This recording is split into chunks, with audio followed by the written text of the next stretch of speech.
Good evening, friends. I'm Dr. Ajay Shah, bringing this another Facebook Live. We will continue talking on weight loss. I've done 18 segments, so please watch those 18 segments on YouTube. Start with segment one and then watch all the 18 segments. Segment one actually has been watched now almost 200 times, so please watch segment one on YouTube, Healthy Living with Dr. Ajay Shah on weight loss, and we will continue with segment 19. Recently, I watched a video by Dr. Anthony Lim on Fox Over Knives on YouTube. It's already available. I highly recommend that video. I will summarize that video for 1 hour. So if you don't have time to watch it for 1 hour, that's okay. But if you watch it for 1 hour on YouTube, Dr. Anthony Lim, Fox Over Knives. So please watch that video. The next thing I'm realizing myself is that if you really want to have a healthy weight loss, you need to start eating at home as much as possible. People who eat at restaurants typically are not able to lose weight. Restaurant foods are loaded with salt, sugar, and oil. There are a lot of animal products, and it's almost impossible to lose weight if you eat more than 5 or 7 meals out of 21 meals in a week at the restaurants. It's very difficult. Restaurant food, many times, a single plate can pack 2,000 calories, which is which is like a calorie you should be eating for a whole day. Ideally, you should be eating 1,200 to 1,500 calories if you're trying to lose weight. Many restaurant dinner will be 2,000 calories itself, and on top of it, all the alcohol and all the desserts it comes with it. So definitely avoid the restaurant food as much as possible. That means you have to start eating at home. That means you have to start cooking at home. Cooking is a required skill, in my opinion. I personally myself did not get into that much cooking. So I'm still learning. I'm still asking my wife to teach me more cooking. My mom is visiting from India, so I'm asking her to teach me how to cooking. But cooking is a required skill in a family. If you cook together, if you prepare a food together, if you go grocery shopping together, not only it's fun, but you also learn about healthy cooking and healthy grocery shopping. There are tons, I would say hundreds and thousands, probably millions of recipes available, which are whole food, plant-based, no oil recipes. So you can easily pick a recipe which could be anywhere from 10 to 20 minutes long, and you can make your own food. Even if you are single, you still can start cooking yourself at home.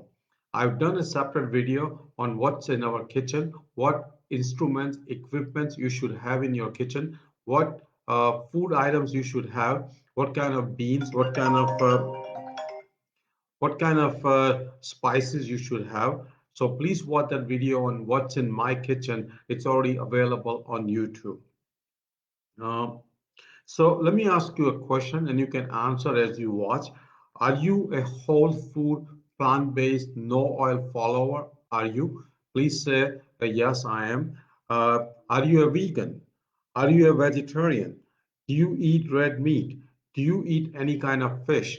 Do you eat any kind of animal products? How much processed food do you eat? All those questions are very important to ask yourself. People who are vegan typically are leaner. People who eat whole food, plant-based, no oil diet typically are very lean and their body mass index is below 22. Seven-day Adventists, a group of people who follow Seven-day Adventist religion, if they are vegan, if and if they're eating very minimally processed food, their BMI typically is 22 or below. So again, being vegan, being whole food, plant-based, no oil diet definitely has benefit. At the same time, being vegan is not enough. Eating Oreo cookies is vegan. Drinking Coke is vegan, but those are not healthy. So being vegan is not enough. You need to be whole food, plant-based, no oil follower. Uh, Let me ask you another question. How many of you drink soda? When was the last time you had a Pepsi or Coke or Mountain Dew or any kind of energy drink? My last soda was almost 4 years ago.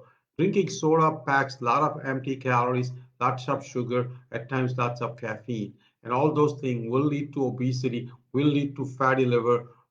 Many of the soda has uh, a high fructose corn syrup, and that leads to fatty liver, that leads to type 2 diabetes. So again, avoid soda as much as possible. Um, Recently, I was answering a question by one of my patients that there is a new drug approved for obesity, and that drug is called semaglutide. That drug originally was designed and approved for type 2 diabetes, but now it's also approved for weight loss. The drug is going to cost about $1,000 per month. $1,000 per month. So very expensive drug. Uh, so I would say the best way you can lose weight is not by going on the drug, but by doing whole food, plant-based, no oil diet. There are other drugs available for weight loss also, but many of them carry a lot of side effects and a lot of cost, and I would say avoid by all means.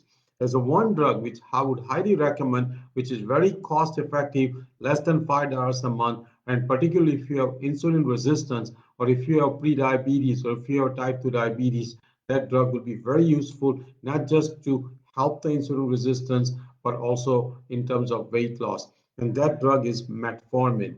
I'm myself on metformin. I was pre-diabetic 5 years ago. My A1C, which is a measure of diabetes and sugar, was 5.9. Now it runs 5.2, 5.1. My insulin level was 15 4 5 years ago. Now it runs anywhere between 4.5 and 6.5. But because I'm partly dysmetabolic, because I have a very strong family history of diabetes, I will continue taking metformin. Metformin, in my opinion, is a wonderful drug, and many Americans can use metformin. So ask your doctor whether metformin can benefit you. Metformin. Actually, there is a study proposed for metformin as a longevity drug. Metformin to see if it can make people live longer. So metformin definitely has a lot of promise, a lot of benefits, particularly if you have insulin resistance.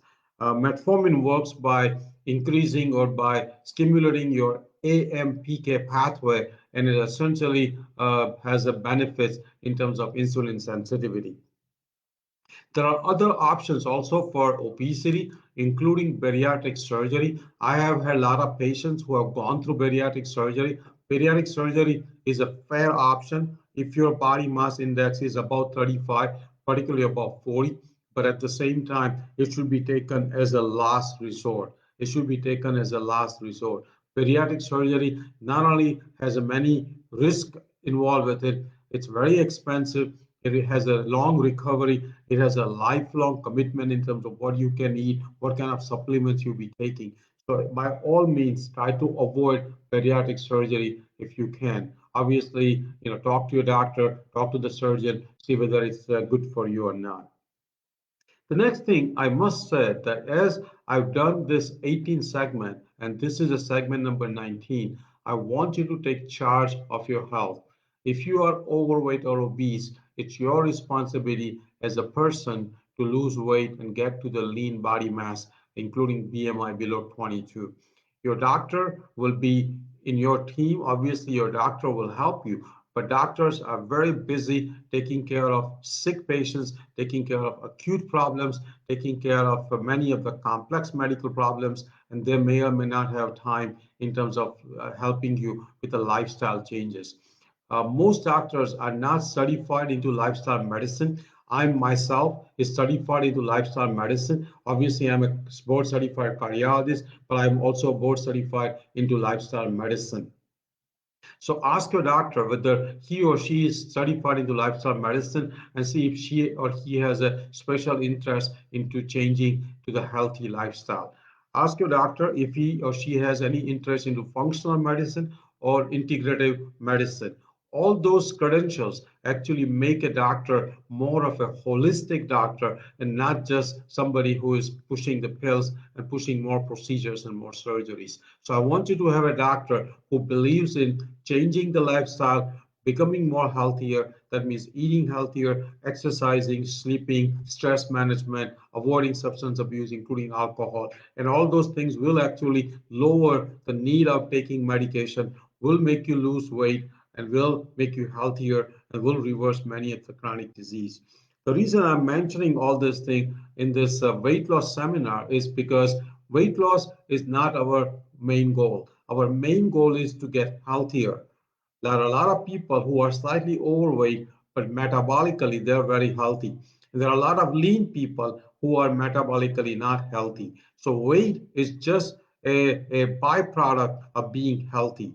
Number one goal, number one reason we want to do all these measures and all these things in our life is to be healthier. That means preventing chronic disease, reversing chronic disease, living long, living healthier, and living happier. And that's the main goal, not the weight loss. Weight loss obviously will follow if you start becoming healthier.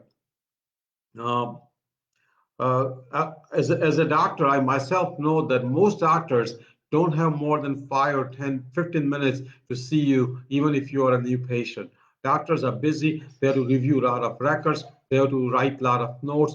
They have to bill insurance company. And even though you may be seen for 15 minutes, the doctor may have given you total 30 to 45 minutes reviewing all the records and everything else. So again, doctors sometimes will try their best to give you more time, but they are just not time-wise equipped, and many times they are not uh, allowed enough time with you through their employer to give you unlimited time.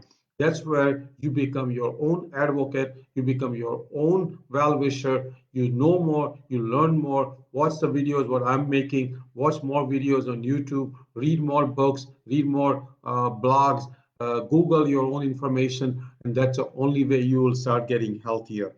And again, like I said, number one goal is to get healthier, and weight loss goal is actually will follow if you become healthier.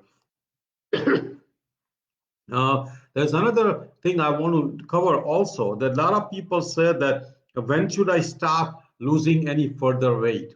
That's a good question. And remember, that question comes up all the time. Many patients, as they start losing weight, they ask me, when should I stop losing weight? When it's too low weight for me? Let me tell you, only way you will know if you become metabolically healthy. And I call it anti-dysmetabolic health. Anti-dysmetabolic. That means you are no longer dysmetabolic.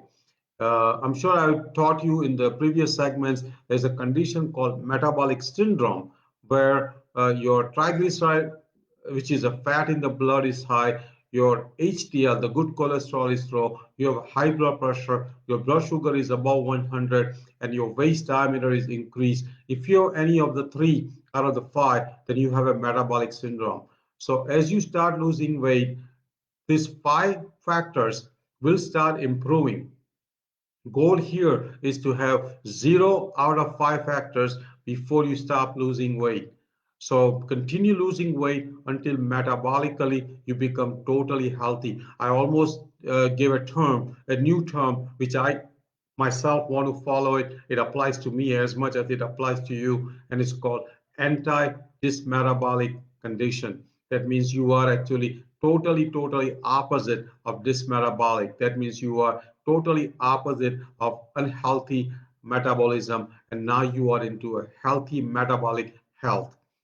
You are in a great metabolic health. So that's when I want you to stop losing weight. Most of the time, that means uh, getting down to body mass index below 22 for white people and for African American, and between 20 and 21 for Indians, Pakistanis, and Southeast Asians. So again, don't stop losing weight until you become metabolically healthy. And I will show you what it means to be metabolic healthy as we go in our future segments.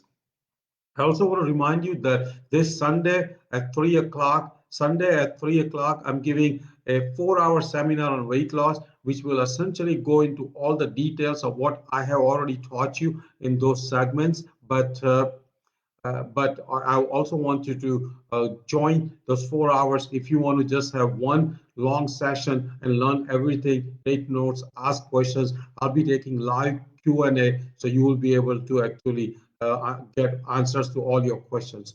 There was a comment that this metabolic syndrome, is it also insulin resistance? Yes, most people with this metabolic syndrome do have insulin resistance.